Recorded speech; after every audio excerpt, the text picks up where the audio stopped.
Dulu guys, Indonesia itu gagah banget. Kita berdiri tegak di antara raksasa-raksasa Asia.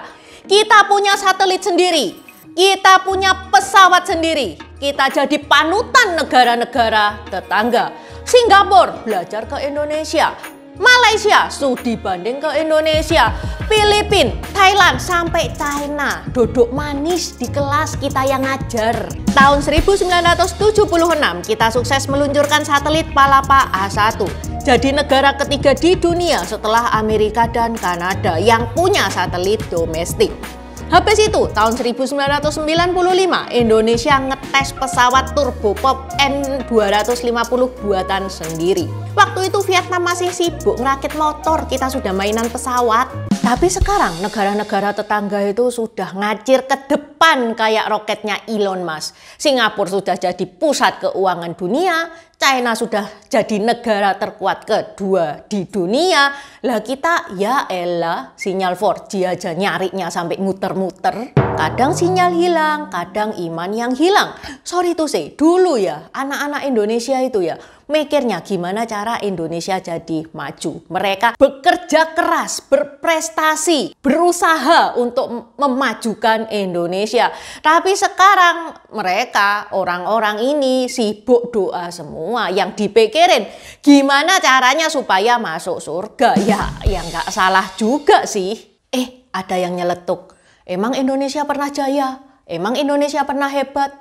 Lo jangan salah, menurut Robert Cribb itu sejarawan dari Australian National University. Ya emang ya Indonesia itu belum resmi jadi macan Asia, tapi Indonesia itu sudah digadang-gadang jadi the next macan Asia. Sudah ada julukannya loh Indonesia, yaitu sleeping tiger alias macan yang tidur.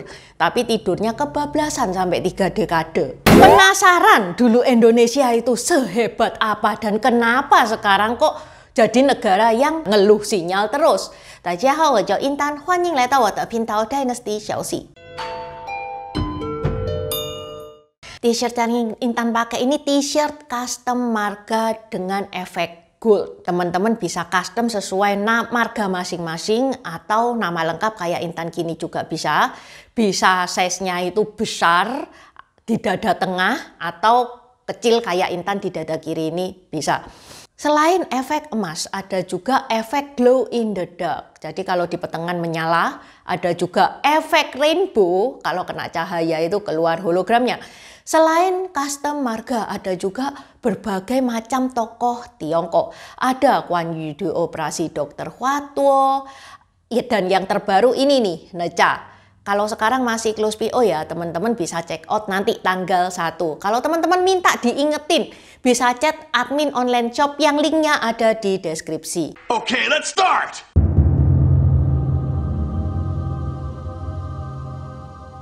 Tahun 1976 Indonesia jadi negara di Asia Tenggara yang pertama kali meluncurkan satelit sendiri, yaitu Palapa A1. Diluncurkan dari Kennedy Space Center yang ada di Amerika. Di saat yang sama, Korea Selatan masih jadi negara agraris. Dia sibuk ngebangun jalan raya, sibuk ngebangun pelabuhan. Otaknya Korea Selatan belum sampai satelit-satelitan. India juga. India pun itu baru meluncurkan InSat di tahun 1983. Duluan kita. Iya, kita sempet nyalip India. Sekarang India punya ISRO, yang mana ISRO ini ngirim satelit ke Mars. Sedangkan kita ya elah, Menkominfo-nya aja bilang wifi cepat buat apa.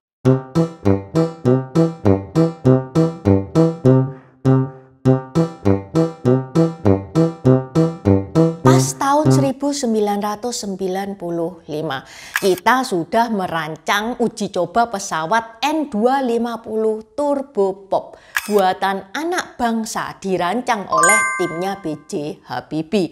Teknologinya sudah pakai fly by wire, sistem kontrol elektronik canggih yang waktu itu cuma dimiliki oleh pesawat bikinan Amerika dan Eropa. Kita sudah mengekspor pesawat CN25 dan NC212 ke Malaysia, Pakistan, dan Filipina.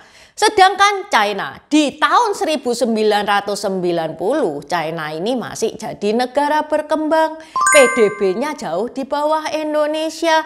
China ada pesawat pada waktu itu yaitu Y7 dan MA60 yang mana aduh itu kayak pesawat truk dikasih sayap gitu, nggak layak, masih belum bisa untuk go internasional. Kualitasnya itu masih jauh di bawahnya pesawat kita. Tapi sayangnya pada tahun 1998 saat krisis moneter melanda, Indonesia menandatangani letter of intent dengan IMF yang mana salah satu syaratnya kalau Intan simpulkan nih ya kurang lebih kayak gini, menghentikan semua subsidi untuk IPTN termasuk pesawat N250 sehingga mandeklah proyek pesawat Indonesia. Sementara China tancap gas di bidang pendidikan dan teknologi. China membangun pesawat C919, pesawat penumpang buatan lokal yang jadi kebanggaan nasional dan sudah resmi mengaspal di langit Asia.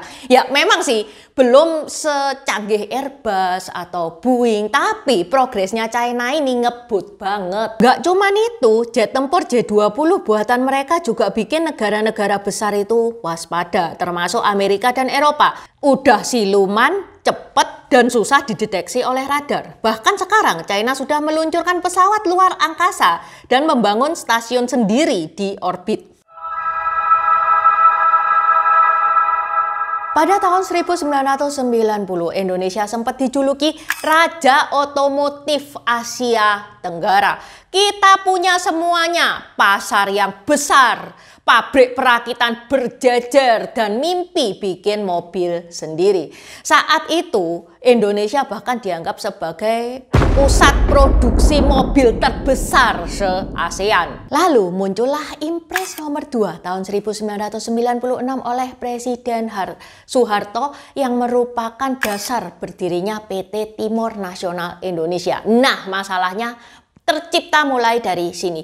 Jadi Timor ini punyanya anaknya Pak Harto ya.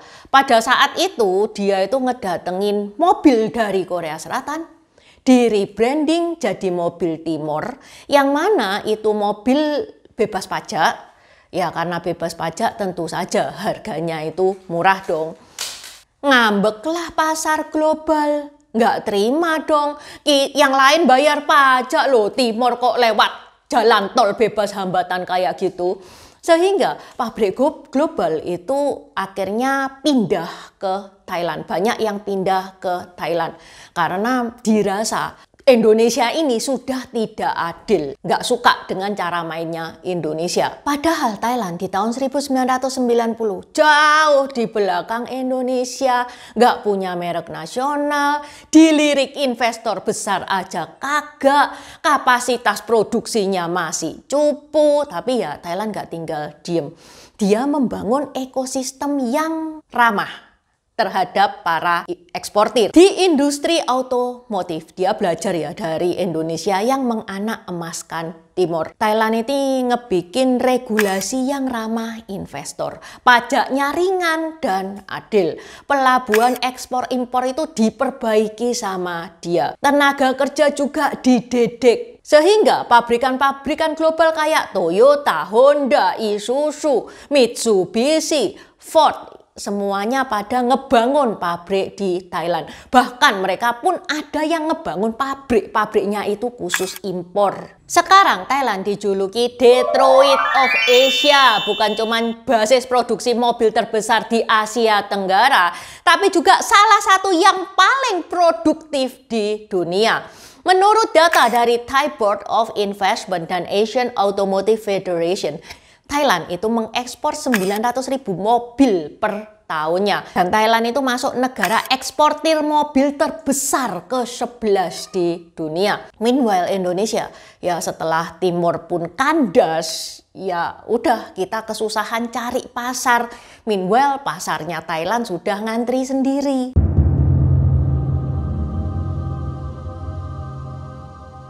Tahu nggak guys, dulu Indonesia itu pelopor sepak bola profesional di Asia.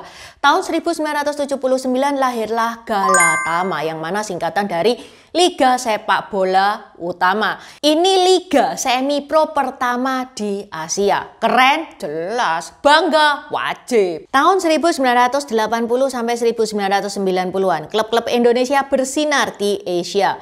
Kramayuda 3 berlian menjadi semifinalis Liga Champion Asia tahun 1986. Niak Mitra manajemennya ditiru oleh banyak negara. Jepang sampai kirim delegasinya ke Indonesia untuk belajar tentang pembinaan sepak bola dan sistem liga di Indonesia.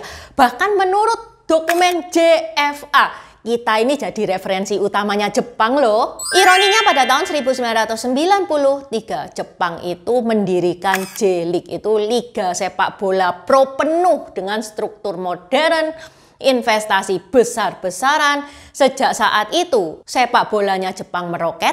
Sampai sekarang Jepang sudah 7 kali ikut Piala Dunia. Sementara Indonesia, liga kita malah terpecah menjadi 2, Dualism FC dan Liga Super.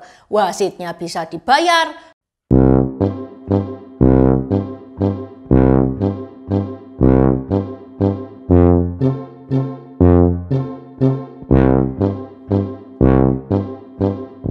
gaji pemain nyangkut, supporter ribut kayak rebutan mic pada acara dangdutan. Ini swahayang banget, padahal ya menurut Forbes di tahun 1990 sampai Indonesia itu dijuluki New Tiger of Southeast Asia. Majalah Time menjuluki Indonesia the Asian Tiger in Waiting. Ekonomi Indonesia itu tumbuh besar dengan rata-rata 6-8% per tahun, dan Indonesia itu sampai masuk G20, negara ekonomi terbesar di dunia pada saat itu. PDB Indonesia pada tahun 1996 itu 1000 USD per kapita loh guys. Jauh di atasnya China pada waktu itu. Di saat yang sama Singapura itu masih sangat tergantung sama Indonesia. Impor gas dari Indonesia, butuh air juga dari Indonesia, sampai pasir laut pun butuh dari Indonesia. Tapi Singapura itu akhirnya cepat berbenah ya ke arah industri jasa dan finansial.